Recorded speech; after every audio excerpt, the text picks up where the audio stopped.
كلنا عشنا ذكريات مع المنتخب الوطني المغربي في كأس العالم قطر 2022 واللي غتبقى خالده للأبد. ذكريات اللي عشنا فيها بزاف ديال الأحاسيس المختلفة ولحظات غتبقى تاريخية ومحفورة في عقولنا.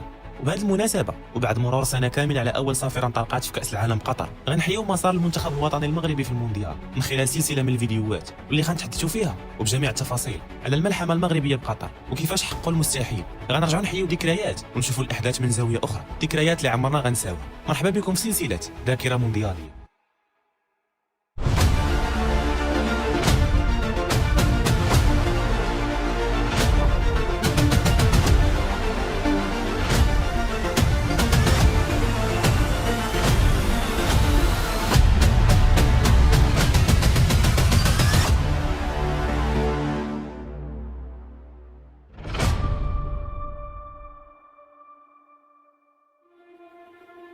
بعد انتهاء مباراة المنتخب الوطني المغربي أمام منتخب كرواتيا بتعادل سلبي، التعادل خلى حظوظ كبيرة للأسود من أجل التأهل للدور القادم، ولكن الشارع المغربي انقسم لقسمين. قسم كيقول أن هذه النتيجة إيجابية، خاصة أننا لعبنا ضد وصيف بطل العالم ما عجباتوش النتيجة، وقال أن المنتخب المغربي ما لعبش كرة هجومية، كون فقط خدا شوية ديال الجرأة وقصد مرمى منتخب كرواتيا كنا نقدروا نخرجوا ب3 نقاط. ولكن المدرب كان هو صاحب القرار الأول والأخير، واختار أنه ما يغامرش في هذه المباراة ويخرج بأقل الأضرار، خاصة مع قوة المنتخب الكرواتي واللي كيمتلك واحد من أفضل خطوط الوسط في العالم، واللي كيلعبوا في أعلى مستوى وفرق كبيرة، في مقدمتهم لوكا مودريتش. مشكل الإصابات عند المنتخب الوطني بدا بشكل مبكر، فبعد الإصابة اللي كانت عند زكريا أبو خلال قبل مباراة كرواتيا جات وراها مباشرة إصابة الظهير الأيسر للأسود نصير مزراوي في وسط المباراة، إصابة اللي كانت مقلقة نوعا ما بالنسبة للركراكي اللي كان عنده تخوف أن إصابة نصير تكون صعيبة، وكذلك إصابة كانت مرافقة ياسين بونو بعد المباراة واللي حس ببعض الآلام في الورك ديالو، كما أن كل من حكيم زياش وأشرف حكيمي غيكونوا جاهزين لهذه المباراة بالرغم من بعض الآلام اللي حسوا بها جراء لقائهم الأخير أمام كرواتيا.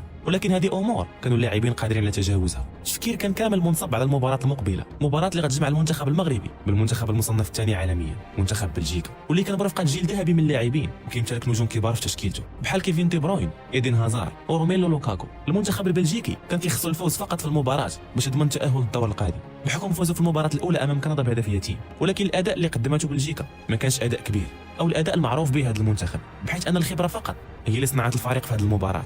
ولكن مدرب منتخب بلجيكا روبرتو مارتينيز ما كانش راضي تماما على أداء لاعبيه في هذه المباراة، وصرح بعد مقابلة كندا هذه المباراة كانت هي الأسوأ من الناحية الفنية، ولكن حققنا الأهم وهو الانتصار. وليد الركراكي كان كيشوف أن لاعبي المنتخب المغربي عندهم الإمكانيات باش يخرجوا بنقاط المباراة الكاملة ويستغلوا حالة عدم الاتزان اللي كيعاني منها المنتخب البلجيكي، وفرصة ضربة الثأر لهذا الأخير اللي انتصر علينا في نهائيات كأس العالم سنة 1994 واللي تقامت بالولايات المتحدة الأمريكية، وفرصة كذلك يحقق المنتخب المغربي ثالث انتصار له بتاريخه في كأس العالم بعد الانتصارين السابقين واللي كانوا على منتخبات أوروبية. الانتصار الأول كان ضد المنتخب البرتغالي في كأس العالم سنة 1986 بالمكسيك، واللي عرفت تأهل المنتخب المغربي للدور الثاني للمرة الأولى والأخيرة. والانتصار الثاني كان في كأس العالم سنة 1998 على منتخب اسكتلندا بجيل ذهبي للمنتخب بقيادة كل من صلاح الدين بصير ومصطفى حجي.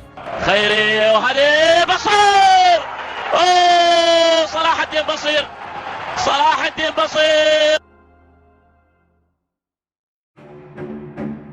جماهيريا مشجعي المنتخب المغربي كانوا خالقين الحدث في قطر باعدادهم الغفيره والاجواء اللي كيخلقوها برا الملعب، سواء في منطقه المشجعين او جنبات الملاعب او في قطر بصفه عامه. الجمهور اللي كان ديما مرافق المنتخب المغربي فين ما مشى وكيأزروا مهما كانت الظروف. وليد الركراكي كان باغي هذه المسانده اللي تكون ايجابيه بعيدا عن الانتقادات او التنمر اللي غير كيزيد يدير الضغط على اللاعبين وكينقص من المستوى ديالهم. مسانده اللي تسمات في اطار ديروا النيه باش يزيد الجمهور يعطي كل ما عنده في التيران.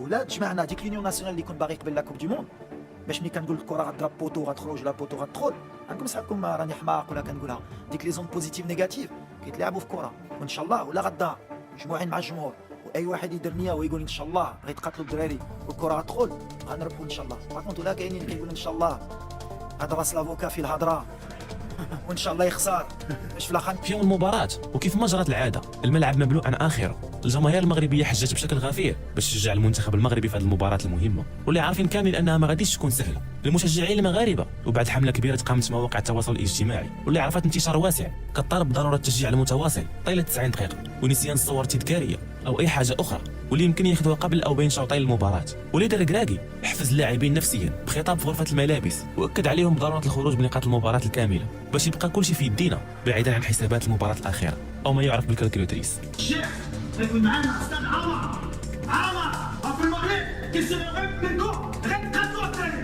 ما تزيدوش غير تقاتلوا ماشي الوحيدين ديالنا داو هادشي كلشي باش ترجعوا باش تطلع بلجيكا تخافوا غنلعبوا الكره ديالنا بحال شنو غنلعبوا الكره ديالنا اسمعوا العرب تيكي تاكا نتحركوا اليوم والله اللي ما كيشوفكم اليوم نديروا هاد الغلط ونتعلموا الشباب دابا بدون غيابات او تغيير في الاسماء، المنتخب المغربي يدخل بالتشكيله الاعتياديه 4-3-3 اللي في الحاله الدفاعيه كتولي 4-5-1 مع تراجع الاجنحه للخلف والاعتماد على التكتل الدفاعي مع بقاء نصير واحد في الامام باش يقوم بالضغط على حامل الكره، خطه اللي كانت ناجحه في المباراه السابقه وحاول الركراكي يطبقها مره اخرى في هذه المباراه.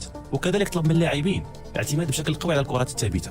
دخلوا المنتخبين اللقاء هنا طرات مفاجاه ما كانتش منتظره. ياسين بونو حس ببعض الدوار في الراس ديالو وطلب من وليد يقوم بتغيير قبل بدايه المباراه، فدخل مكانه منير المحمدي. الركراكي ما كانش عنده تخوف من هذا التغيير حيث كيف ما كيقول هو براسه اللاعب اللي يدخل يعطي كل ما عنده ويقضي الغرض. الجمهور كان داير نيه مع اللاعبين وكل واحد كيقدم دوره في الملعب. القتاليه الكبيره مع لاعبي المنتخب وتشجيع المؤازره من قبل الجمهور.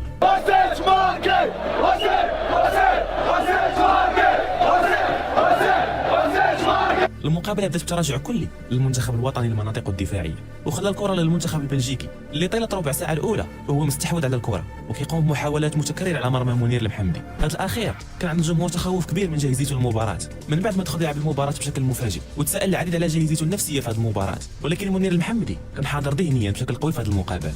اللي شفناه مع المنتخب المغربي كان هو تنظيم دفاعي محكم، اغلاق جميع الخطوط والمساحات اللي يقدروا يستغلوها لاعبي بلجيكا، وكذلك مراقبه فرديه لكل لاعب بلجيكي وخصوصا دي بروين اللي تفرضت عليه رقابه لصيقه من قبل سفيان امراب واللي ما خلاش يلعب على راحته طيله الشوط الاول. لاعبين المنتخب المغربي ما اكتفوش بالدفاع فقط انما صنعوا كذلك بعض الهجمات وشفنا بعض التحولات من الدفاع للهجوم وكذلك هجمات مرتده، ولكن كانت كتمشي بواحد البطء اللي كيخلي مدافعي منتخب بلجيكا يرجعوا يتمركزوا بشكل احسن. مع اقتراب نهايه الشوط الاول المنتخب المغربي تحصل على ركله حره قريبه من مرمى منتخب بلجيكا، وليد الركراكي كان عطى تعليمات في غرفه الملابس من اجل الاعتماد على الركلات الثابته بشكل مكثف في هذه المقابله والعمل المسبق في التدريب على بحال الضربات واللي جا من الهدف الاول للمنتخب وعلن على افراح كبيره في المدرجات.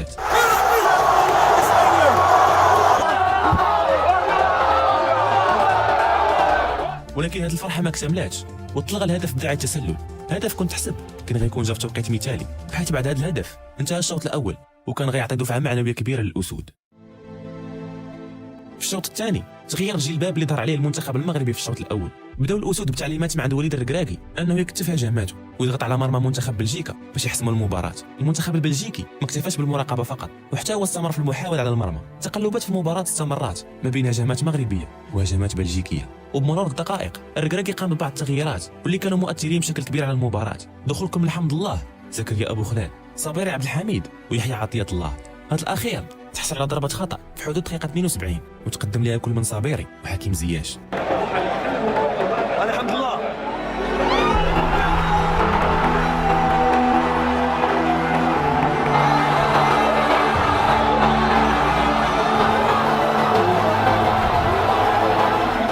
بعد هذا الهدف المنتخب البلجيكي رمى بثقله الكامل على مرمى منير المحمدي. الركراكي قام بادخال جواد فياميق باش يزيد الكثافه الدفاعيه. بسبب هذا التغيير تغير تشكيل المنتخب المغربي داخل الملعب. التشكيله تبدلت من 4-3-3 وصبحت 5-4-1 بكل من سايس اقرد وجواد الياميق كقلوب دفاع، وتحول مزراوي للجهه اليمنى بعد احساس حكيمي ببعض الالام في الفخذ ديالو، وكان الاعتماد من قبل الاسود على الهجمات المرتده. وبالرغم من دخول روميلو لوكاكو في الدقائق الاخيره من المباراه الا ان الدفاع المغربي كان ليه بالمرصاد. وفي الوقت بدل الضائع هجمه مرتده لصالح المنتخب المغربي عرفت الطريق نحو شباك تيبو كورتوا واعلنت على بدايه مسلسل الافراح للجمهور المغربي.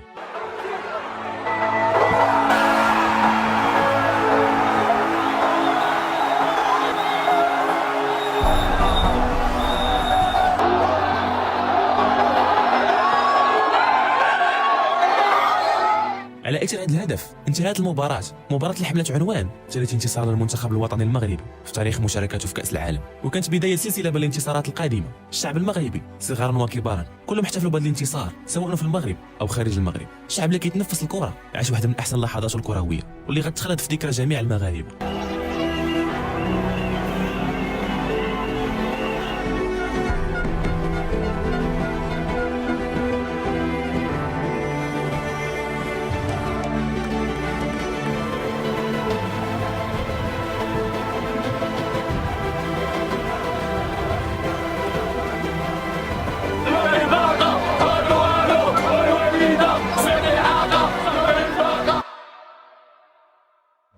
المنتخب المنتخب المغربي صعد للمركز الثاني في المجموعه متعادل في النقاط مع المنتخب الكرواتي، ولكن هذا الاخير متفوق بفريق الاهداف.